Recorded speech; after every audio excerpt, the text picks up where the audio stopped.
તમે બધા નાના મોટા વેપાર ધંધામાં જોડાયા છો, બહુ જ એક સુંદર ઇન્ટ્રોડક્શન તમને આપું છું. એવું જે નીતિમત્તા પ્રામાણિકતાની વાત કરું છું ને, જે રીતે વેપાર ધંધો થવો જોઈએ, તો સ્ટીફન કોવી નામના એક બહુ મોટા મેનેજમેન્ટ ગુરુ થઈ ગયા.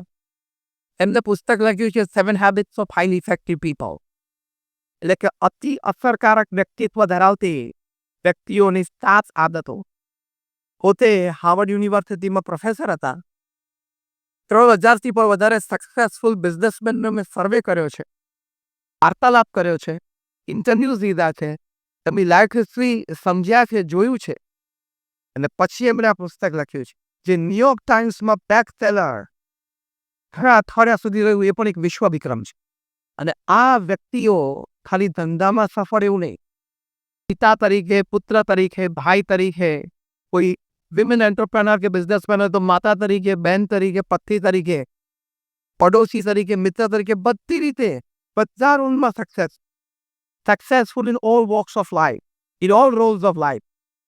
એવી 3000 વ્યક્તિઓનો ઇન્ટરવ્યુ લઈ અને સ્ટીફન કોવીએ આ પુસ્તક લખ્યું છે કે આ લોકોના જીવનમાં 7 આદતો મને જોવા મળી, જેને કરીને એ લોકોને વ્યક્તિગત, પારિવારિક, વ્યવસાયિક, સામાજિક અને સંપત્તિવન એ રાજકારણની જીવનમાં એમને સફળતા મળી. આ પુસ્તક દુનિયાના 25 થી 30 ભાષાઓમાં રૂપાંતરિત થયેલું છે, ટ્રાન્સલેટ થયેલું છે.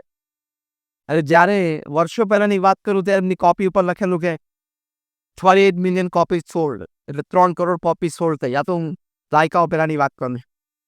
તે 7 આદતો કઈ જે આપણે બધાએ નાની મોટી રીતે આપણા જીવનમાં થોડી અંશે હશે જ, પણ વધારે ઘર કરવા માટે, થોડી વધારે ઊંચાઈ ઉપર જવા માટે, તો પહેલી આદત લખે છે બી પ્રોએક્ટિવ. એટલે શું? પ્રતિકૂળ પરિસ્થિતિમાં સાનુકૂળ પ્રતિભાવ આપવો. બહુ સરસ આદત છે, તમને વેપાર ધંધામાં ખૂબ આગળ લઈ જશે. પરિસ્થિતિ અને સંજોગો પ્રતિકૂળ હોય, જે વ્યક્તિઓ સાથે તમે કામ કરતા અથવા જે વ્યક્તિઓ તમારી સાથે જીવનમાં હોય, એ કદાચ પ્રતિકૂળ પ્રસંગો ઊભા થયા, પણ એ વખતે સાનુકૂળ પ્રતિભાવ આપ.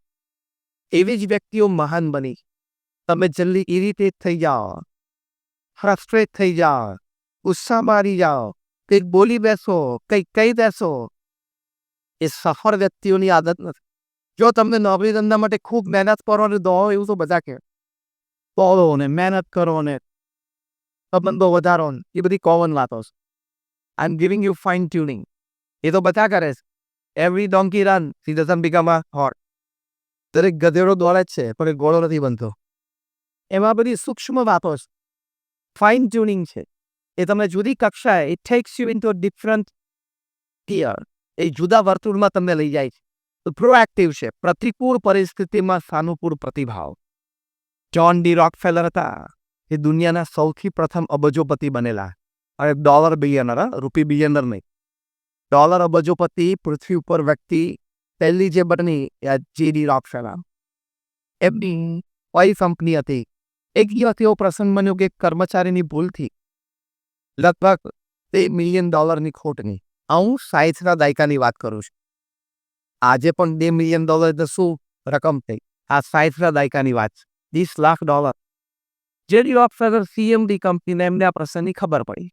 એમણે આખી બેકગ્રાઉન્ડ હિસ્ટ્રી પ્રસંગનો મંગાવ્યો, ઇન્ટરનલ સર્વે કરીને, અને એમની પાસે ટેબલ ઉપર આખો રિપોર્ટ આવ્યો. એટલે એમણે એ કર્મચારીને બોલાવ્યા. એટલે પેલા કર્મચારીને એમ થયું કે હવે મને ફાયર કરશે, મારા પક્ષ અને બોનસીસ પણ મને નહીં મળે, એટલે મારે તો નોકરી ગઈ. બહુ ધ્રુજતા એ રોકફેલરની ઓફિસમાં આવ્યા અને ઊભા રહ્યા. રોકફેલર એમને ચેર ઓફર કરી, બેસો. રોકફેલરના મૂડ અને આવકારથી એમને થયું કે સાહેબ એટલા ગુસ્સામાં તો નથી, કદાચ નોકરી બચી પણ જાય. પ્રતિકૂળ પરિસ્થિતિમાં સાનુકૂળ પ્રતિભાવ. પછી પાણી આપ્યું, કમ્ફર્ટ આપ્યું. પછી ડ્રોવર ખોલીને ચિઠ્ઠી કાઢી, અને ચિઠ્ઠીમાં રોકફેલર વાંચવા માંડ્યા કે તમે છેલ્લા આટલા વર્ષોથી કંપનીમાં કામ કરી રહ્યા છો, તમે કંપની માટે આટલા પ્રોજેક્ટમાં ખૂબ સારું યોગદાન આપ્યું, તમારા નાના મોટા નિર્ણયોથી કંપનીને આપો લાભ, તમારી વર્ષોની જે પ્રામાણિકતા છે, કંપની અને સિદ્ધાંતો પ્રત્યેની જે વફાદારી છે, એ જોતા મને આ $2 મિલિયન ખોટ કાંઈ જણાતી નથી એમ કરીને ચિઠ્ઠી ફાડી નાખી. આ સામાન્ય પ્રસંગ નથી યાર. આપણે તો આપણા કર્મચારી સહેજ નાની ભૂલ કરે ને તરત ગધેડો થઈ જાય છે, તરત બુદ્ધિ વગરનો થઈ જાય છે. હું તમારા સુમધુર કંઠે એમને આ શબ્દો સાંભળવા મળે. એટલે કર્મચારીએ કહ્યું કે sir but I did make a mistake. મારે તો મોટી ભૂલ તો થઈ જ ગઈ છે મારા રોક ફાધર, કે હું જાણું છું, પણ તારો ઇતિહાસ જોતા આવી ભૂલ તો થઈ શકે છે, પણ તે ખૂબ સારું કામ કર્યું છે. એટલે you are given a chance. અને અમે એક ચાન્સ આપીએ છીએ કે તું આ ભૂલ સુધારી શકે. એટલે મેં તને પ્રમોશન આપવા માટે ઓફિસમાં બોલાવ્યો છું. હું તને આજે પ્રમોશન આપું, એક સ્ટેપ ઉપર લઈ જાઉં છું, જેથી તું વધારે અધિકારથી નિર્ણયો લઈ શક. અને તને આ $2 મિલિયન ખોટ પૂરવાની તક જલ્દી મળે. એ તો વાત થઈ ગયા. એવું હું તો એમ વિચારતો હતો કે મારી નોકરી જશે, મારા ટેકિંગ ગ્રેજ્યુએટી હશે, પ્રોવિડન્ટ ફંડ હશે, બીજું ત્રીજું જે પણ હશે બધું જશે. હવે તો પ્રમોશન આપ્યું સાહેબ, અને એ પ્રૂવડ ઇટ. એમને પ્રમોશન મળ્યું પછી ઇતિહાસના ગ્રંથોમાં લખાયેલું છે કે એમણે 1 કે 1.5 જ વર્ષમાં નિર્ણયો લીધા, નવા પ્રોજેક્ટ લાવ્યા કંપની માટે, અને $2 મિલિયન 1.5 વર્ષથી વ્યાજ સાથેની ખાત પૂરી કરી. અને રિટાયર થયા ત્યાં સુધી એક વફાદાર વ્યક્તિ સાથે કંપનીમાં રહ્યા. આવા પ્રસંગો છે દુનિયામાં. તમે નોકરી, ધંધો, વેપાર નાના મોટા કરો છો, પણ આવા પ્રસંગો વાંચવા અને વિચારવા તો લોંગ ટાઈમ રિલેશનશિપ. તમારા ભાગીદારો સાથે કે કર્મચારીઓ સાથે લાંબા સમયના સંબંધો રહેશે. કંપની મોટી છે પણ એક ક્રેડિટ છે, પણ વિઝિટરને તમે 5 માણસની ઓળખાણ કરાવો કે આ મારી સાથે 30 વર્ષથી છે, આ મારી સાથે 25 વર્ષથી છે, આ મારા બાપુજીના વખતથી હું કંપનીમાં જોડો ત્યારથી 40 વર્ષથી છે, એવા 5 માણસથી તમે વિઝિટરને ઓળખાણ કરાવો ને, એ તમારી કંપનીના રેવન્યુ કરતાં મોટી ક્રેડિટ છે. પણ that happens by these values, proactivity, પ્રતિકૂળ પરિસ્થિતિમાં સાનુકૂળ પ્રતિભાવ. નાના નાના પ્રસંગ બનતા હોય એમાં પણ હંમેશા પોઝિટિવ રહેવું, સામેવાળાને અનુકૂળ થવું. બેસ્ટ રસ્તો જેમાં હું સચવાઈ જાઉં, સામેવાળો વ્યક્તિ સચવાઈ જાય, પરિસ્થિતિ સચવાઈ જાય, એવું જ વિચારવું. આને ખોટું કહ્યું છે, હવે દંડ થવો જોઈએ, એવું નહીં. હું સચવાઈ જાઉં, વ્યક્તિ સચવાઈ જાય, પરિસ્થિતિ સચવાઈ જાય, અને આપણા બધાનું સારું દેખાય એવો વિચાર હંમેશા કરવો, તો ખૂબ પ્રગતિ થશે. This is called proactivity. એટલે કોઈ વાત તો ખોટું ના લગાડો, કોઈ વાતના શબ્દો મનમાં ધારી ના લેવા. એટલે કદાચ કોઈ બોલી ગયું તો બહુ લાંબુ વિચારવાનું નહીં. તે દિવસે પેલા આમ કહું છો કે હું યાદ રાખવાનો, હવે ટાઈમ મળશે એટલે હું એને સંભળાવી, તું તારું મગજ બગાડે છે. તારે કેટલી મોટી પ્રગતિ કરવાની છે, તું એ રસ્તા પર ચાલવા માંડ ને. અમે જે દિલ્હી અક્ષરધામમાં બહુ જ ફર્સ્ટ સ્ટેપ ઉપર અક્ષરધામમાં તમે જાઓ, તે પરિક્રમામાં સુંદર એલિફન્ટ સ્ટોરીઝ મૂકી છે, આછીની બધી વાર્તાઓ, એમાંથી માણસે બહુ શીખવાનું છે. એમાં એક વાર્તા આ છે કે હાથી ચાલ્યો જાય છે અને પાછળ ઘણા બધા કૂતરા બસે છે. હાથી કોઈ કૂતરાની સામે જોતો નથી, એની મસ્તીમાં ચાલ્યો જાય. એમાં કોકના અભિપ્રાય ઉપર શું જીવવાનો? If you live, even if you consider somebody's opinions for you in negative term, you will never progress. લોકો તો બોલવાના જ, એટલે આપણે હંમેશા પોઝિટિવ રહેવું. બહુ જૂની વાર્તા છે પણ હકીકત છે. શિવજી, પાર્વતીજી અને એમનો પોઠિયો ચાલતા જતા હતા. પહેલા કામમાં મેં એક જણો કે તે જણા મૂર્ખ છે, પોઠિયો આટલો મોટો છે, તે જણા ઉપર બેસવું જોઈએ ને, ચાલવાની તકલીફ શું કામ લેની? તે જણા બેઠા. બીજું કામ આવ્યું તો એક જણો એક બોલ્યો કે આ પોઠિયા ઉપર બે દયા આવે છે, તે જણા ચડી જાય, સવારી કરે છે. એ પછી શિવજીને એમ થયું કે હવે 2 જણા ઉતરશું પાછું ત્રીજા ગામમાં લોકો આવું જ બોલશે. એટલે શિવજી પાર્વતીને કહ્યું તમે બેસ, તો હું ઉતરીને ચાલું. ત્રીજું ગામ આવ્યું ત્યાં કોક જણે કીધું કે આને કઈ શરમ છે, એનો ધણી ચાલે છે ના બેઠી છે. તે પાર્વતીજી નીચે ઉતર્યા, શિવજી પોઠિયા ઉપર બેઠા. તે ચોથું ગામ આવ્યું તો કે આને જરાય શરમ છે, એની પત્નીને ચલાવે છે અને પોતે ઉપર બેઠ. શિવજી કે હવે આપણે બધી પરિસ્થિતિમાંથી પસાર થાય, હવે આપણે જેમ ચાલવું એમ ચાલો. તમે જે કરશો એમાં લોકો બોલશે, જે કરશો ને એમાં લોકોને કંઈક કોમેન્ટ છે, એની કરતાં આપણે તપાસી લેવાનું કે હું નીતિમત્તા અને પ્રામાણિકતાની દ્રષ્ટિએ am I right? If you are right, બોલ. તમે સાચા હો, કોઈનું નુકસાન ના કરતા હો, તમે નીતિમત્તા પ્રામાણિકતાના માર્ગ ઉપર ચાલતા હો, ભગવાનનો ડર રાખીને ચાલતા હો, કોઈનું નુકસાન ના કરતા, કોઈને ઓફેન્ડ ના કરતા, it's fine, easy, I am okay. તો એ પ્રોએક્ટિવિટી થોડી મનમાં રાખી અમે ખાલી ફાઉન્ડેશન આપે. પ્રમુખ સ્વામી મહારાજના જીવનમાં જબરદસ્ત પ્રોએક્ટિવિટી હતી. પ્રમુખ સ્વામી મહારાજની 1985માં લંડનમાં સુવર્ણ તુલા થઈ. એલિફાઇસ સ્ટેડિયમ પર 45,000નું સ્ટેડિયમ હતું અને પ્રમુખ સ્વામી મહારાજને સોનાથી તોલેલા. એ બધું જ પ્રમુખ સ્વામી મહારાજે એક આઉન્સ પણ રાખ્યું નહીં અને મેડિકલ કોલેજ આખી મધ્ય ગુજરાતમાં કે હતી નહીં એ કરમસદમાં ઊભી થઈ. એ લોકોએ સીટ ઓફર કરી કે તમે મુખ્ય ડોનર છો તો તમે એટલી સીટ રાખો. પ્રમુખ સ્વામી કે અમારી એક પણ સીટ પણ ના જોઈએ, કારણ કે પછી એમાંથી ઝઘડા થાય. 10 સીટ રાખે, 5 સીટ રાખે તો પછી એમના એડમિશનના ઝઘડા એ પણ ના રાખે, એટલે નો અધર ઇન્વોલ્વમેન્ટ. પણ એના બીજા જ દિવસે એક વ્યક્તિ પ્રમુખ સ્વામી મહારાજને મળવા માટે આવ્યા અને બેફામ ગાળો બોલવા માંડ્યા, મોઢે જ તુકારે. મુખ્ય કારણ એ હતું કે તમે ભણેલા ગણેલા યુવાનોને દીક્ષા આપીને સાધુ બનાવો છો તો ભવિષ્યમાં સમાજમાં ડૉક્ટર, એન્જિનિયર, ચાર્ટર્ડ એકાઉન્ટન્ટની ખોટ આવશે.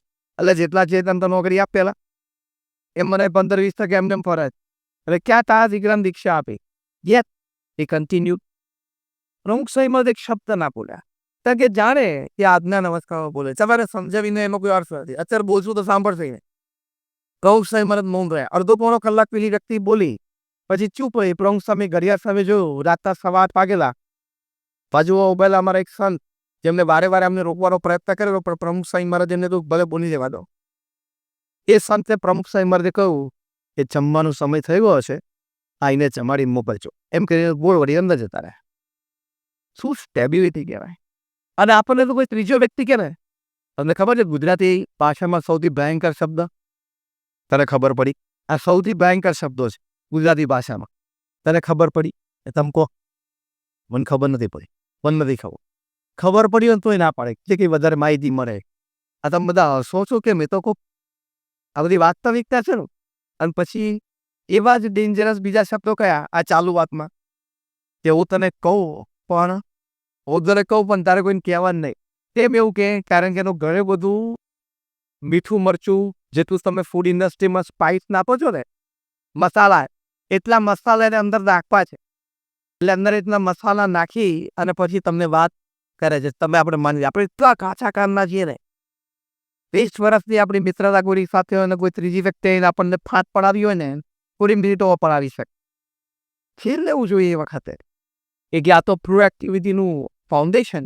જો પ્રતિકૂળ પરિસ્થિતિમાં સાનુકૂળ પ્રતિભાવ આપવો, સ્થિરતા રાખે. ગાંધીનગર અક્ષરધામ ઉપર 2024 સપ્ટેમ્બરે આતંકવાદી હુમલો થયેલો. 2 આતંકવાદીઓ આવીને ઘણી તારાજી સર્જેલી. એ વખતે દિલ્હી અક્ષરધામનું કામ પૂરજોશમાં ચાલુ હતું. હાફે કોઈ પણ વ્યક્તિને છે ને એકવાર વિચાર આવી જાય કે છેક ઉત્તરથી ગુજરાત સુધી આતંકવાદીઓ આવી ગયા તો આ તો દિલ્હી તો રસ્તામાં આવશે. પણ પ્રમુખ સ્વામી મહારાજે દિલ્હી અક્ષરધામનું કામ અટકાવ્યું નહીં. પ્રમુખ સ્વામી મહારાજે વિચાર રાખ્યો કે એ લોકો એની વૃત્તિ અને એના વિચાર પ્રમાણે વર્તે છે. આપણે તો સમાજને આપવું છે, આપણે કોઈના રોક્યા શું કામ રોકાઈએ? આપણે આપણું કામ ચાલુ રાખ. પ્રોએક્ટિવિટી. જે વ્યક્તિને પ્રોએક્ટિવિટી એટલે પ્રતિકૂળ પરિસ્થિતિમાં સાનુકૂળ પ્રતિભાવ આપવાની આદત હોય ને, એ વ્યક્તિ કોઈ દિવસ મૂંઝાય નહીં, ગભરાય નહીં, પાછો ના પડે. જેટલી વાર પડે એટલી વાર ઊભો થાય. એ હિંમત આવી. ખોટ જાય તો એટલું જ વિચારવાનું કે મેં મારા તરફથી સાચું, સારું અને પ્રામાણિક મહેનત કરી છે તો પછી પ્રારબ્ધની વાત છે. તમે સાચી ને સારી ને પ્રામાણિક મહેનત ન કરી હોય તો તમને પ્રશ્ન છે. સાચી, સારી અને પ્રામાણિક મહેનત કરી હોય તો તમને કોઈ પ્રશ્ન જ નથી. તો પ્રોએક્ટિવિટી, પ્રતિકૂળ પરિસ્થિતિમાં સાનુકૂળ પ્રતિભાવ. ત્રીજી આદત લખે છે begin with the end in mind, કે તમે કોઈ પણ વેપાર ધંધાની રિલેશનશિપ્સની શરૂઆત કરો, begin with the end in mind. એટલે કે તમે શરૂઆત કરો પહેલા અંતિમ નતીજો શું આવી શકે છે અને શું મારે લાવવો છે એનો ચોક્કસ વિચાર કરવો. અંતિમ નતીજો શું આવી શકે છે અને શું લાવવો છે એનો ચોક્કસ વિચાર કરવો. કે આ રસ્તે હું ચાલ્યો એ અહીં પૂરો થાય છે અથવા તો મને અહીં લઈ જશે. કોઈના કહેવાથી, કોઈની વાત સાંભળવાથી તમે ગમે તે એક નાનો મોટો ધંધો શરૂ કરી દો, પૂરો સર્વે કર્યા વગર તમે શરૂ કરો. ઘણા બધાને આ પ્રશ્ન છે કે ઉત્સાહ અને ઉમંગમાં કોકે સારી વાતો કરી દીધી એટલે ધંધો ચાલુ કરી દીધો અને પછી પ્રશ્નો.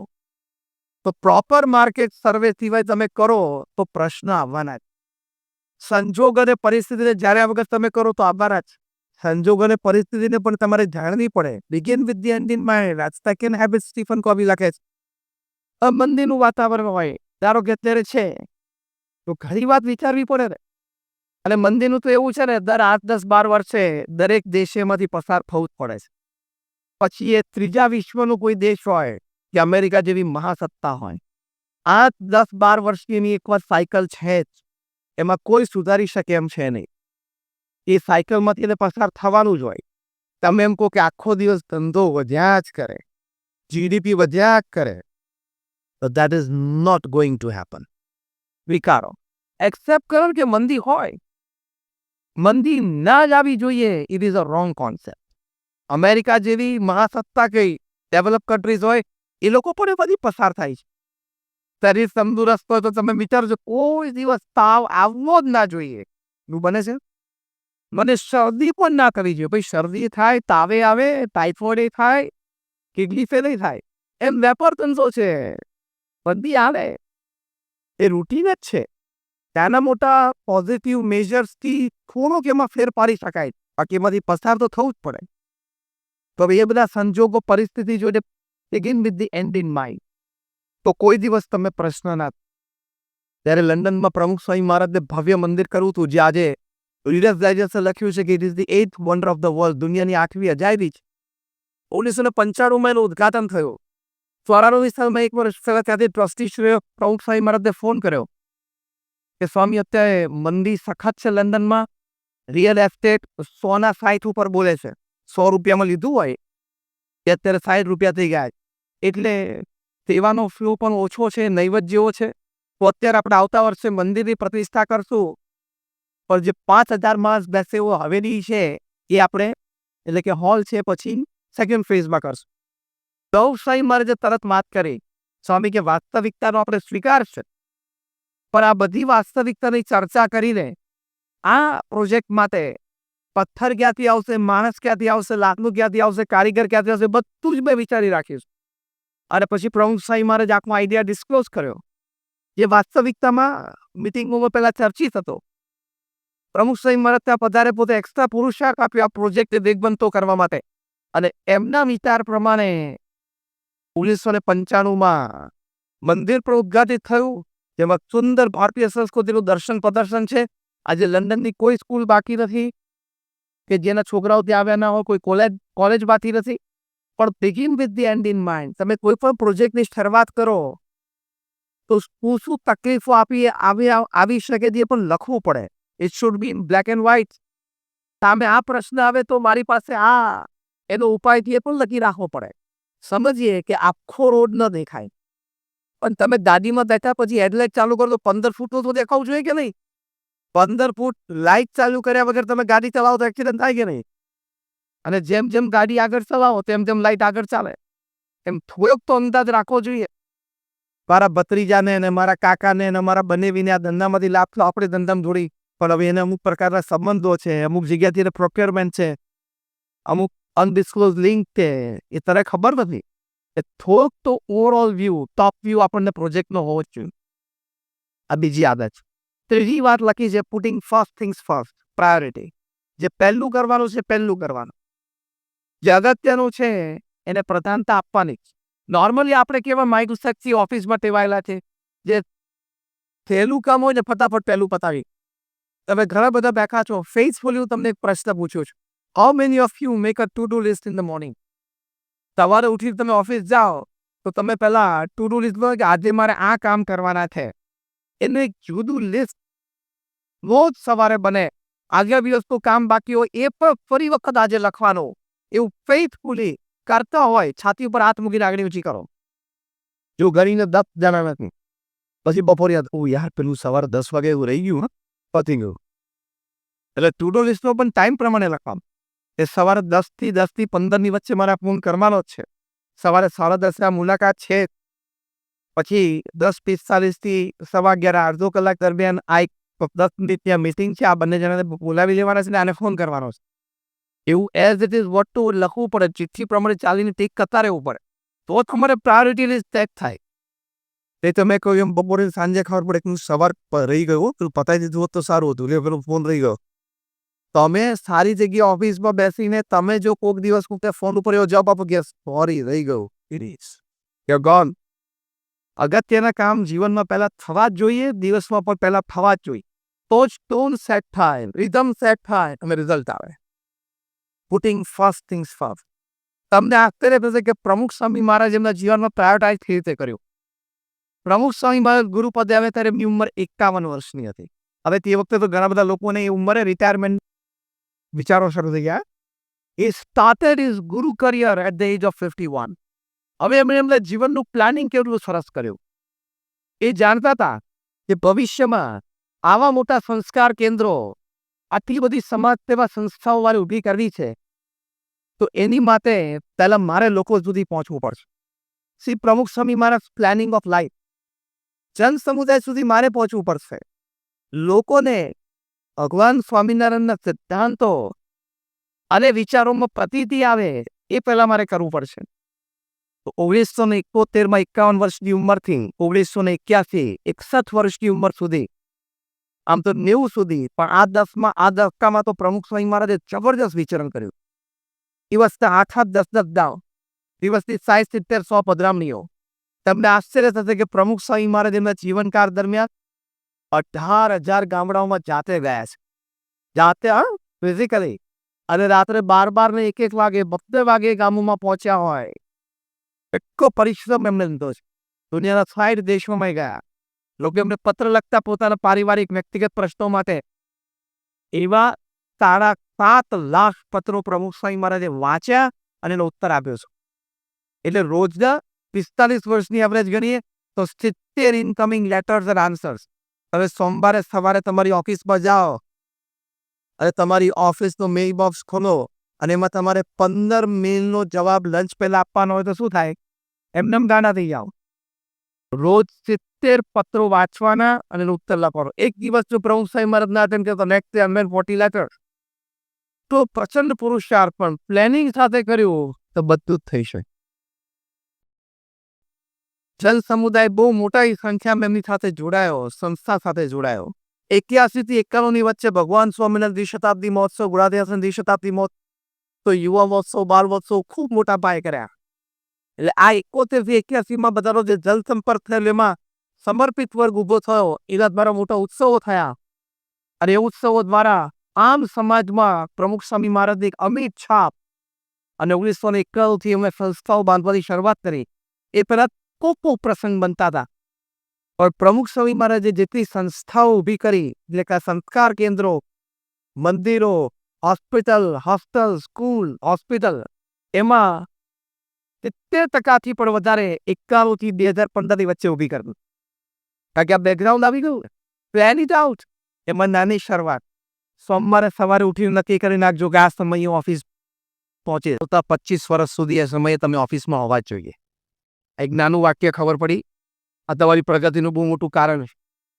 કાલ રાત્રે જોયો ને કાલ રાત્રે ઇન્ટરનેટ ઉપર બહુ ચેટિંગ થયું ને પેલા ફ્રેન્ડનો વોટ્સએપ લાંબુ ચાલ પડ્યા નથી આવતી, પછી મોડે જશું, પતી ગયો. ફની નરીમન કેટલા મોટા સિનિયર સુપ્રીમ કોર્ટના સોલિસિટર કહેવાય.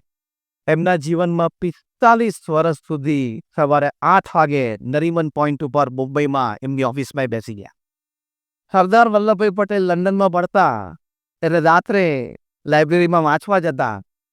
એ લાઇબ્રેરીમાં એમની ખુરશી ઉપર બેસે એટલે લાઇબ્રેરિયન 8 ઉપર કાંટો મૂકી દે, 8 વાગે આવશે. આવી નિયમિતતા.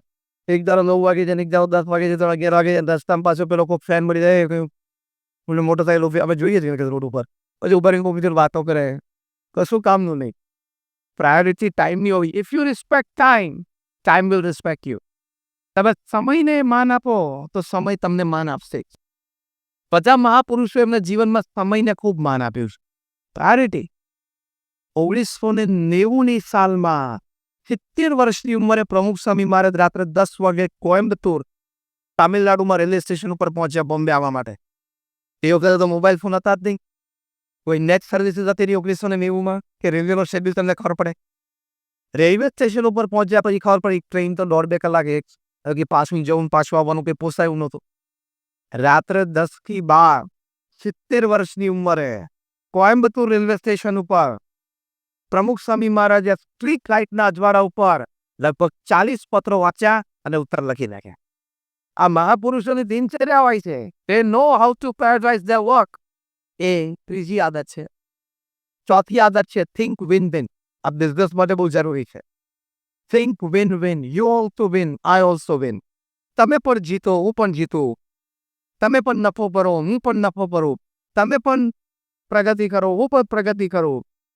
તમે પણ આનંદથી જીવો, હું પણ આનંદથી જીવું. કોઈનું લઈ લઉં, લૂંટી લઉં, મૂર્ખ બનાવું, એ હવે આજના જમાનામાં ચાલવાનું નથી. It is open market. Second, information આવે ઇન્ટરનેટ છે. ફોર બધા જ ક્વોલિટી કોન્શિયસ છે. એટલે કોઈ વ્યક્તિને તમે લાંબા સમય સુધી છેતરી શકશો નહીં. અને એકવાર તમારી માર્કેટમાં ઇમેજ બગડી, આ વ્યક્તિની ક્વોલિટીમાં કોમ્પ્રોમાઇઝ છે, એ તમને ટ્રસ્ટ પાછો મેળવી શકશો. 10 વર્ષ, 20 વર્ષ, 30 વર્ષ તો ટ્રસ્ટ છે તે હાથમાંથી જતો રહે. એટલે થિંક વિન વિન માટે બેઝિક છે, don't compromise with quality. Second, don't compromise with your commitment. તમે જે કમિટમેન્ટ સમયનું આપ્યું હોય. પ્રમુખ સ્વામી મહારાજ અમારા બધા જ મંદિરોના કોઠારી સંતો, જે મુખ્ય એડમિનિસ્ટ્રેટિવ સંતો હોય, એમને બહુ સરસ સલાહ આપી છે. કારણ કે સ્વામિનારાયણ મંદિરમાં નગારા, તગારા અને પાવડા 24 કલાક ચાલુ હોય. કોન્સ્ટન્ટ એટલી બધી પ્રવૃત્તિઓ ચાલતી હોય.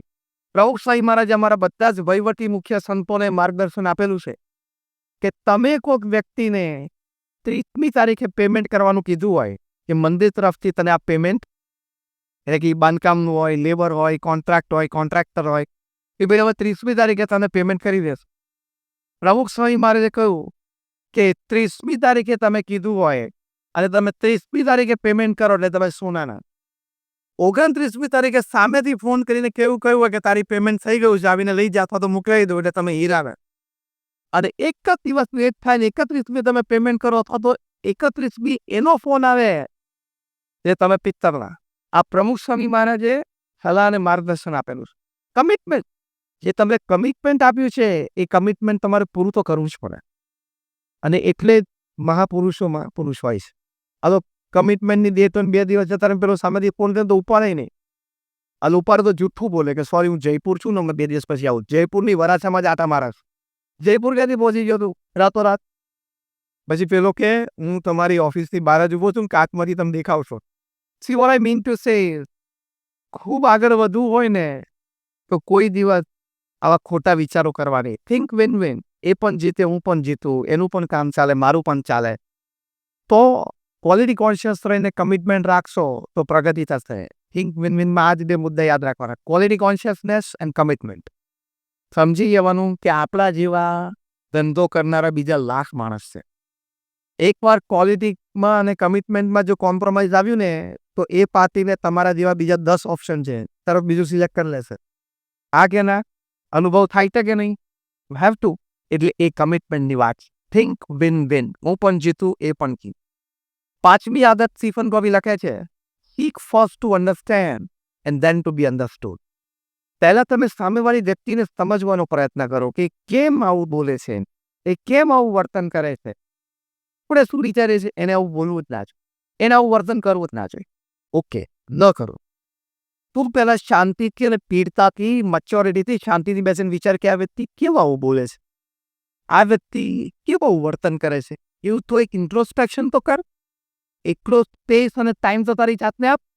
જો આ એક વાત બધા સમજે ને તો ઘણા બધા પ્રશ્નોનું સમાધાન એમાં રહેલું છે. ઘરમાં એક જણો બોલવા માંડે એટલે બાકીના 3 જણાએ બૂમો પાડવા માંડે. અને એક તો બધા ભરાયેલા હોય કેટલાય દાડાના.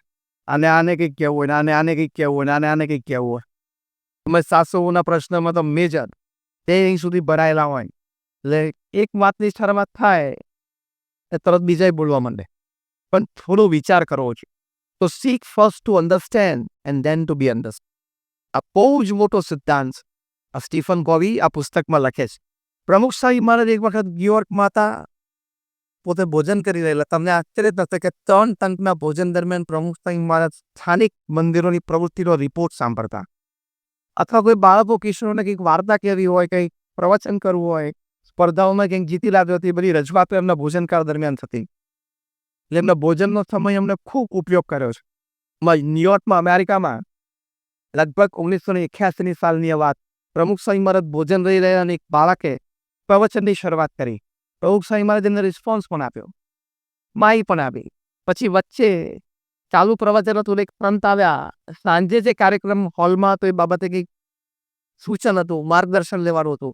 તો હવે એની સાથે વાતમાં પડ્યો. પેલા નાના બાળકને જરાક ઓછું આવ્યું હશે એટલે પ્રવચન બંધ કરી દીધું, વચ્ચે બેસી ગયો. વાર્તાલાપ પૂરો થયો એટલે પાછું પ્રમુખ સ્વામી મહારાજની સામે જોયું અને પરિસ્થિતિ પારખી ગયા અને કહ્યું કે કેમ તે પ્રવચન બંધ કરી દીધું? પેલો બાળક આમ રિસાયેલા મોઢે કે કોઈ સાંભળતું નથી તો શું બોલું? કોઈ એટલે બીજા બધા તો 8-15-25 જણા બેઠા હતા તો સાંભળતા હતા, પણ એનો ભાવ હોય કે પ્રમુખ સ્વામી મહારાજ પોતે સાંભળે. વિધાઉટ અ સેકન્ડ ડિલે, એક ક્ષણના પણ વિલંબ વગર પ્રમુખ સ્વામી મહારાજે હાથ જોડીને બાળકની માફી માંગી અને કહ્યું કે સોરી, ફરી વખત આખું પ્રવચન કર, હું સાંભળું. એ પરિસ્થિતિ અને વ્યક્તિને સમજવાનો તો પ્રયત્ન કરવો જોઈએ. એ વ્યક્તિ કેમ આવું બોલે છે ને કેમ આવું વર્તન કરે છે. આપણે એક જ ચર્ચા હોય કે એને આવું બોલવું જ ના જોઈએ, આવું વર્તન જ ના કરવું જોઈએ. ભાઈ ના કરવું જોઈએ, પણ તું તો એક વિચાર તો બરોબર કેમ કરે છે. તો seek first to understand and then to be understood. એવી રીતે કર્મચારીઓને પણ તમારે પહેલા એને સમજવાનો પ્રયત્ન કરવો જોઈએ. કર્મચારીઓ પણ મેનેજમેન્ટને પહેલા સમજવાનો પ્રયત્ન કરવો જોઈએ. એટલે એગ્રીમેન્ટ એને હંમેશા રિસ્પેક્ટ આપવો. મેનેજ યોર એગ્રીમેન્ટ બહુ સરસ મેનેજમેન્ટનો એક સિદ્ધાંત છે. Manage your agreement not people. આપણે હંમેશા કઈક રીતે લોકોના એડજસ્ટમેન્ટમાં ફરીએ છીએ. પહેલાં જે એગ્રીમેન્ટ થયું છે એને સંપૂર્ણ માન આપવાનું છે. તો આ એક અગત્યની વાત છે. Seek first to understand and then to be understood. પહેલા સામેવાળી વ્યક્તિને સામે એક દિશામાં આવી જઈએ. આ ઉત્તર અડધો ખોટો છે. ઉત્તર એમ છે, આ બોલો, that is the right answer. પહેલા તમે તમારી જગ્યા છોડીને સામે જાઓ, એ રાઈટ આન્સર છે. બંને એક જગ્યાએ જવાનું એ સાચો જવાબ છે, પણ પાછો અડધો ખોટો છે. બંને એક જગ્યામાંથી કોણ પોતાની જગ્યા છોડશે? એ સાચો છે, પેલો કે હું સાચો છું. પણ એને સમજવા માટે તમે એના સ્થાને જાઓ. પછી તમે એને કહો કે તારી વાત સાચી છે, ગ્રાઉન્ડ ઉપર 6 લખેલું છે. પછી પ્રેમથી એનો હાથ પકડીને તમારી પોઝિશન પર લાવો, એ પણ કે 9 લખેલું છે. કોરલેન્સ પ્રશ્ન પૂરો થાય છે. તમે સીએમડીની ઓફિસમાંથી સીએમડીની ચેર ઉપરથી ઊભા થઈને એકવાર તો મેનેજરની ખુરશી ઉપર બેસો, એનો પ્રશ્ન ખબર પડે. બહારે આટલું ટર્નઓવર જોઈએ, એ છે વાત સાચી, પણ એને એકવાર શાંતિથી અડધો કલાક સાંભળો તો ખરા. એને એકવાર અડધો કલાક સાંભળો તો ખરા કે પ્રશ્ન છે. આપણું ટર્નઓવર સાઉથમાં કેમ ઘટ્યું? પણ સાઉથમાં 2 લોકલ કંપની આ પ્રોડક્ટ બનાવવાની શરૂઆત કરી. યસ ઓર નો? હું સિમ્પલ એક્ઝામ્પલ આપું છું. તો સીક ફર્સ્ટ ટુ અન્ડરસ્ટેન્ડ. અને ઘણી વખત તો પ્રશ્નમાં એવું હોય છે ને કે આપણે વધી કાઢીએ, બોલી કાઢીએ, ઝઘડો કરીએ. પાછળ જે હકીકત ખબર પડે તો કે લે એમ હતું, તું લે, પતી ગયું, લે. હવે લે કરવાનું શું? That is done. It cannot be undone even if you go to London. થઈ ગયું એ થઈ ગયું, પતી ગયું. એટલે આ એક 5મી વાત બાકી છે. 6ઠ્ઠી વાત એનર્જી. આ બહુ નવો શબ્દ એમને સ્ટીફન પવી કોઈન કર્યો. એનર્જી એટલે શક્તિ. આગળ એફ લગાડી દીધો, સિનર્જી. એટલે શું? 2 કે 2 થી વધારે વ્યક્તિ સાથે મળીને કંઈક કાર્યને આદરે વિચારી સમજીને સાથે આવ્યા હોય, પછી CMP બને, કોમન મિનિમમ પ્રોગ્રામ. કારણ કે મતભેદ તો રહેવાના. કોમન મિનિમમ પ્રોગ્રામ ઉપર સાથે આવીને સાથે કામ કરે, એમાંથી એક સારું પરિણામ પ્રાપ્ત કરે. એ પરિણામનો જે આનંદ આવે, એ આનંદમાંથી જે તંપ શક્તિ ઉત્પન્ન થાય અને એ શક્તિ દ્વારા ફરી પ્રોજેક્ટ કરવો જેવું નક્કી થાય, એને સિનર્જી કહેવાય. એ સંપની શક્તિ. એક જૂની કહેવત છે, 1 Indian equal to 3 Japanese, 2 Indian equal to 1 Japanese and 3 Indians equal to 0. આ ફોર્મ્યુલા તમને સમજાવું, બહુ સમજવા જેવી ફોર્મ્યુલા છે. 1 Indian equal to 3 Japanese. 2 Indian એટલે એકચ્યુઅલી કેટલા જાપાનીઝ થવા જોઈએ? 6 નહીં, 1 Japanese. And 3 Indian is equal to 0. એ શું? એ ભારતીય હોય ને એ 3 જાપાનીઝ જેવું કામ કરી શકે એટલી ક્ષમતા છે. પણ 2 ભેગા થાય ને એટલે ખેતતાણમાં 1 જાપાનીઝ જેટલું જ કામ થાય. અને 3 ભેગા થાય ને બહુ પેલા ક્રેબ લાવે છે ને, એક વાર ઇન્ડિયાથી એક્સપોર્ટ થતા હતા Europe as meat. Dry crabs હતા. શિપમાં બધા કન્ટેનર્સ મૂક્યા. તે વખતે આવા મોટા containers, I am talking of many decades back. પેલા કન્ટેનર્સ આમ જારમાં મૂક્યા એટલે શિપ તો ગઈ અરબી સમુદ્રમાં. બીજે દિવસે પેલા સેલરને ખબર પડી, કારણ મેં ઢાંકણા ઢાંકેલા જ નથી. તેને કે બધા જ ક્રેબ્સ એમાંથી આમ ચડી અને દરિયામાં બધા પાણીમાં ડૂબકી મારી દીધી હશે. બધા ખાલી થઈ ગયા. મારે તો ધક્કો થશે, ફેરો થશે અને બહુ મોટી ખોટ થશે. નજીક જઈને જોયું ને તે બધા ભરેલા જ હતા. એક ક્રેબ બહાર જ નહીં નીકળેલું. ભરેલા હતા છેક ઉપર સુધી. પછી એને આશ્ચર્ય થયું, એવું બને નહીં. એ થોડી વાર ઉભા રહીને અમે ત્યાં જોયું તો એક ક્રેબ છે ને એમ ચડી અને બહાર નીકળવાનો પ્રયત્ન કરે ને તે પાછળથી બીજો ક્રેબ એનો પગ ખેંચે. એટલે આમ બધા અંદર છીએ, તું કેવો બહાર નીકળે? તો શું કામ બહાર નીકળે? એમ બધા અંદર છીએ ને. એટલે પછી ખબર પડી કે આ ઇન્ડિયન ક્રેબ છે ને આટલું ખુલ્લું રહ્યું ને બહાર નહીં નીકળે. તમને ખબર પડી કે શું? પેલા કાકાનો દીકરો ભાઈ છે ને નવી મર્સિડીઝ હતા. કેમ લાવ્યો? કેવી રીતે લાવ્યો? એ બધી ચર્ચામાં તું તારું મગજ શું કામ બગાડે? તારે હમણાં અડધો કલાક પછી ઓફિસ પહોંચવાનું છે, તું પહોંચી ગયા. તારે 1 કલાક પછી આ મીટિંગ છે એની તૈયારી કરના. એજાની ચિંતા. નવરા બેઠા હોય ને બારી ખોલે અને સોસાયટીમાંથી સ્કૂટર પસાર થાય તો કોના ઘરે જાય? તારે ચા પીવડાવવાની. Am I right or not? This is mentality. કોના ઘરે જાય? ક્યાં ઉભું રહ્યું? પાછળ 2 કલાક પછી બહાર નીકળે ને એટલે મહેમાન 2 કલાક એને ત્યાં બેઠા. હવે એના મહેમાન છે, એને ત્યાં બેઠા છે. તારે ક્યાં એને ચા પાણી નાસ્તો કરાવવાના? તારા ઘર પાસે ક્યારે પાર્કિંગ કરી નાખ્યું છે? એટલી બોગસ શક્તિઓ આપણે વાપરી કાઢીએ ત્યાં સિનર્જી ઊભી ના થાય. એ સ્તંભથી થોડી કામ કરવું પડે. તો એ સિનર્જી છે. તમને આશ્ચર્ય થશે, પ્રમુખ સ્વામી મહારાજે કેવડા મોટા મોટા આ બધી સંસ્થાઓ, અમારા યુવાન સંતો હોય 28, 30, 32 વર્ષના હોય, એના સંપૂર્ણ વિશ્વાસે એમને વહીવટી પ્રમુખ ત્યાં નિમીને આ બધી સંસ્થાઓ ચલાવી. તો વિશ્વાસ મૂકતા શીખવાનો. થોડું કામ શીખવાડીએ, ભૂલ થાય, ભૂલથી શીખશે અને થોડું આગળ વધે તો એ સિનર્જી ડેવલપ થાય. અને છેલ્લી વાત, શાર્પન ધ સો એટલે કરવત. એવો સ્ટીફન કોવી લખે છે કે તમને કોઈ હાથમાં કરવત આપે અને પછી એમ કે લાકડું કાપો અને તમને ખબર પડે કે કરવત છે એની અરી બુઠ્ઠી છે અને તમને 3 કલાકમાં લાકડું કાપવાનું કહ્યું હોય તો સીધી કરવત લઈને લાકડા કાપવાની શરૂઆત કરાય નહીં.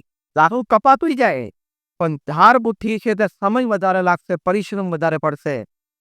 જો એના કરતાં અડધો પોણો કલાક કાઢીને પહેલાં જો ધાર અણીદાર કરી નાખો તો પછી લાકડું જલ્દી કપાશે. બહુ સામાન્ય દ્રષ્ટાંત આપ્યું છે એમને, પણ એમાં બહુ સરસ વાત કરી છે કે તમારી કરવત એટલે શું? આ તમારું બોડી છે, એ તમારું પહેલી કરવત છે. તો વ્યાયામ દ્વારા, આરામ દ્વારા, સારા ખોરાક દ્વારા, સારા વિચારો દ્વારા તમે તમારા શરીરને તંદુરસ્ત રાખો. એ તમારી પહેલી કરવત છે ને કામ અને સંબંધોમાં. બીજી કરવત તમારું માનસ, તમારા વિચારો છે.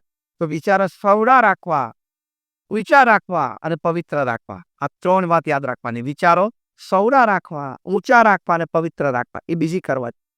ત્રીજી તમારા ઇમોશન્સ છે, આપણું હૃદય, આપણી ભાવનાઓ છે. એ ભાવનાઓ પણ શુદ્ધ અને પવિત્ર રાખવી. ચોથું એમને લખ્યું છે આ સમાજ છે તો તમારા સંબંધો પણ તમારે સારા રાખવા. સ્ટીફન કોવી બહુ સરસ સલાહ આપે છે. આપણે આ છેલ્લી 5 મિનિટમાં આપણે આ પ્રવચન પૂરું કરીએ છીએ. બહુ સરસ સલાહ આપે છે કે સમાજમાં ક્યારેય કોઈ વ્યક્તિ સાથે સંબંધો બગાડવા નહીં. આપણા જૂના વડીલો આપણને કહેવત શીખવાડતા, સંગ્રેલો સાપ પણ કામ લાગે. એટલે કે કોઈ પણ સંબંધ બગાડવા નહીં. સંબંધ બગાડતા પહેલા તો 1,00,000 વાર વિચાર કરો. તમને આશ્ચર્ય થશે કે ઇતિહાસ, અત્યારે વિષય જુદો છે એટલે હું એ વાત વર્ણન નથી કરતો, પણ કેવા મોટા મોટા માણસોને એના જીવનમાં બહુ જ નાના માણસની કટોકટીમાં જરૂર પડી છે. એ મદદ જો એ નાના માણસ તે વખતે ન કરી હોત તો આને બહુ જ મોટી ખોટ આવત. એટલે કયો નાનો માણસ તમને ક્યારે શું મદદરૂપ થઈ શકે એનો આપણને અંદાજ જ હોય. એટલે દરેક સાથે હરતા મળતા રહેવું. આ એક સોનેરી સલાહ. કદાચ કોઈની સાથે આપણને ઓછું ફાવતું એવું બને, કોઈની સાથે સાવ ઓછું ફાવતું હોય તો ખાલી હાય હેલોના સંબંધ રાખવાના, ગુડ મોર્નિંગના સંબંધ રાખવા, પણ કોઈના પ્રત્યે મોઢું તો બગાડવું જ નહીં. કારણ કે બીજી પણ એક હકીકત છે, ક્યારે નાનો માણસ તમારાથી મોટો થઈને બની જશે ને એ પણ તમને ખબર નહીં પડે અને તમારે એમની ગરજ પડશે. આવું પ્રોફેશનલી પણ તમને ટીચ કરું છું કે don't spoil relations with anybody. આપણે આપણો રસ્તો કાઢી લેવા. કદાચ એ વ્યક્તિ સાથે ન ફાવતું હોય તો સમય ઓછો આપવાનો, એ વ્યક્તિ સાથે લાંબો સંબંધ નહીં, લાંબો ધંધો નહીં, આપણે માર્ગ બીજો શોધી લેવાનો. અને વ્યક્તિ વિશે ખરાબ બોલવું નહીં અને એને ગાળ દેવી નહીં અને ત્રીજી વ્યક્તિ પાસે પણ એ વ્યક્તિ વિશે ચર્ચા ના કરવી, નેગેટિવ. સમજી રાખજો, તમે જે નેગેટિવ વાતો કોઈ વ્યક્તિ વિશે ત્રીજી વ્યક્તિને કહો છો, એ વ્યક્તિ જે સાંભળનાર છે તમારી ગમે તેટલી કોન્ફિડન્ટ વ્યક્તિ હોય ને, પણ ધ વર્લ્ડ ઇઝ રાઉન્ડ, એ વાત એ વ્યક્તિ સુધી પહોંચશે જ. તમે એમ કહો કે મારો જીગરજાન મિત્ર છે, મારી માટે ધ્યાન આપી દે, એને પણ તમે કોઈક ત્રીજી વ્યક્તિની ખાનગી વાત કરી હશે ને, એ પણ કોઈક દિવસ ત્યાં જઈને કહેશે તમે ખબર પડી, પણ તારે કોઈને કહેવાનું નહીં તો હું કહું, એમ કહીને કઈ આવશે. પૃથ્વી ગોળ છે એટલે બધું ગોળ ગોળ ફરી જાય ને, સાંજ પડે બધા સમાચાર, બધી વાત, અને સંબંધો બગડશે. એટલે sharpen the saw of physical, mental, emotional, loyalty, honesty એ હંમેશા રાખવી. તો 7 વાતથી સ્ટીફન કોવી લખે છે કે તમે મહેનત તો કરો જ છો, પણ એમાં નીતિમત્તા અને પ્રામાણિકતા રાખીને 7 મુદ્દા સાથે ચાલશો તો ચોક્કસ તમારી મોટી પ્રગતિ થશે. છેલ્લો પ્રસંગીને પૂરું કરું. સ્ટીફન કોવી બહુ સરસ એક પ્રસંગ અંદર લખે છે કે એકવાર એક જહાજ છે એ દરિયામાં જતું હતું અને નજીકમાં કિનારા પર ત્યાં થોભવાનું હતું.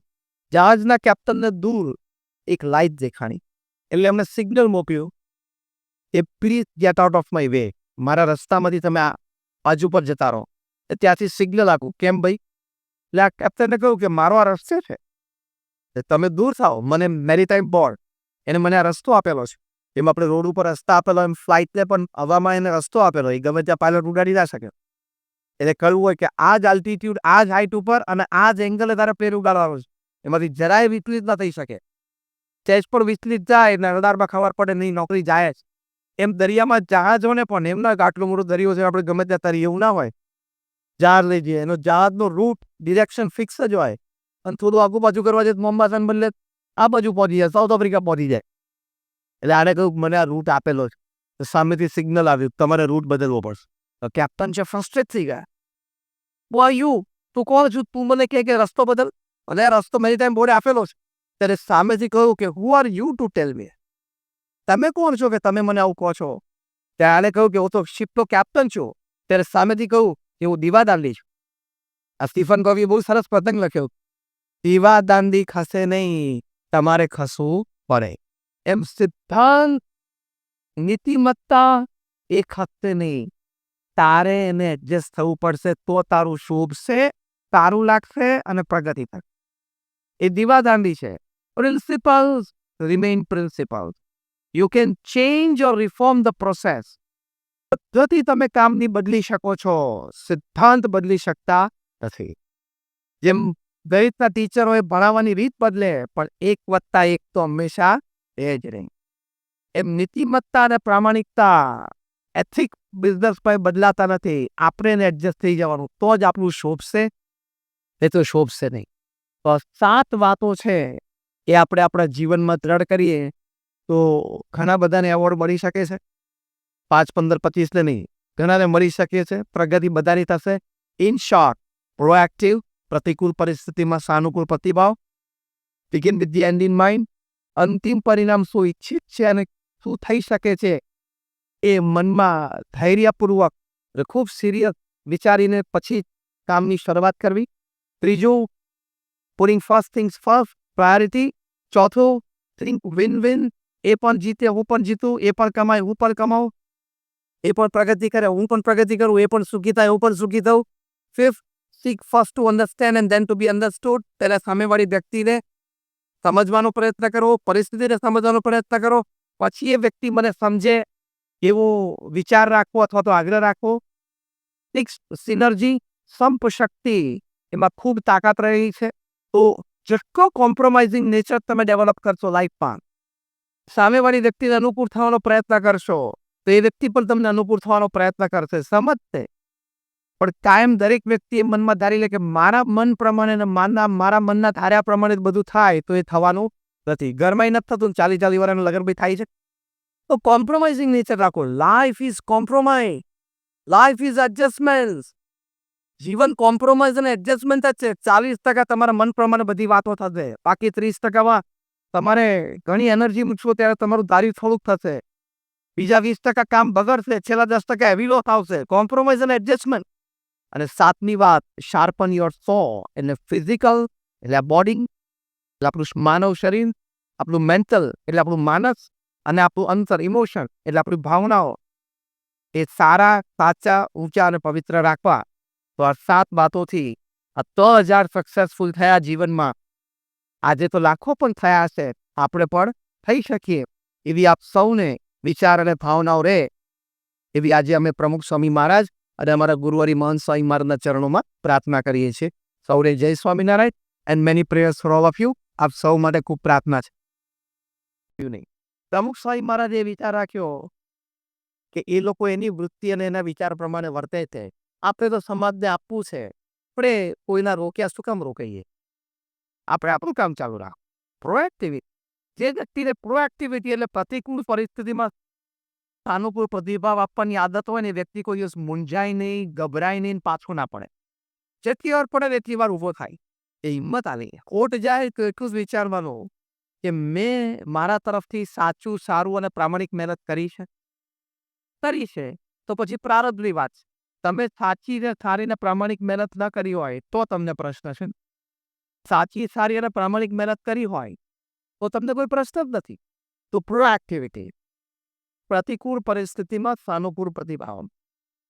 ત્રીજી આદત લખે છે begin with the end in mind, કે તમે કોઈ પણ વેપાર ધંધાની, રિલેશનશિપ્સની શરૂઆત કરો, begin with the end in mind. એટલે કે તમે શરૂઆત કરો પહેલા અંતિમ નતીજો શું આવી શકે છે અને શું મારે લાવવો છે એનો ચોક્કસ વિચાર કરવો. અંતિમ નતીજો શું આવી શકે છે અને શું લાવવો છે એનો ચોક્કસ વિચાર કરવો. કે આ રસ્તે હું ચાલ્યો એ અહીં પૂરો થાય છે અથવા તો મને અહીં લઈ જશે. કોઈના કહેવાથી, કોઈની વાત સાંભળવાથી તમે ગમે તે એક નાનો મોટો ધંધો શરૂ કરી દો, પૂરો સર્વે કર્યા વગર તમે શરૂ કરો, ઘણા બધાને આ પ્રશ્ન છે કે ઉત્સાહ અને ઉમંગમાં કોકે સારી વાતો કરી દીધી એટલે ધંધો ચાલુ કરી દીધો ને પછી પ્રશ્નો. તો પ્રોપર માર્કેટ સર્વે સિવાય તમે કરો તો પ્રશ્ન આવવાના જ. સંજોગ અને પરિસ્થિતિને જાણ્યા વગર તમે કરો તો આવવાના જ. સંજોગ અને પરિસ્થિતિને પણ તમારે જાણવી પડે. Begin with the end in mind. Second habit Stephen Covey લખે છે. મંદિરનું વાતાવરણ હોય, ધારો કે અત્યારે છે, તો ઘણી વાત વિચારવી પડે ને. અને મંદિરનું તો એવું છે ને, દર 8, 10, 12 વર્ષે દરેક દેશેમાંથી પસાર થવું જ પડે છે. પછી એ ત્રીજા વિશ્વનો કોઈ દેશ હોય કે અમેરિકા જેવી મહાસત્તા હોય, 8, 10, 12 વર્ષની એની એક વાર સાયકલ છે જ. એમાં કોઈ સુધારી શકે એમ છે નહીં. એ સાયકલમાંથી એને પસાર થવાનું જ હોય. તમે એમ કહો કે આખો દિવસ ધંધો વધ્યા જ કરે, જીડીપી વધ્યા જ કરે, તો that is not going to happen. સ્વીકારો, એક્સેપ્ટ કરો કે મંદી હોય. મંદી ના જ આવી જોઈએ. It is a wrong concept. America જેવી મહાસત્તા કઈ ડેવલપ કન્ટ્રીઝ હોય એ લોકો પણ એમાંથી પસાર થાય છે. શરીર તંદુરસ્ત હોય તો તમે વિચારજો, કોઈ દિવસ તાવ આવવો જ ના જોઈએ. શું બને છે? મને શરદી પણ ના કરવી જોઈએ. ભાઈ શરદી થાય, તાવે આવે, ટાઇફોઇડ થાય, કિડની ફેલ થાય, એમ વેપાર ધંધો છે. મંદી આવે એ રૂટીન જ છે. નાના મોટા પોઝિટિવ મેજર્સથી થોડોક એમાં ફેર પાડી શકાય, બાકી એમાંથી પસાર તો થવું જ પડે. તો એ બધા સંજોગો, પરિસ્થિતિ જોઈને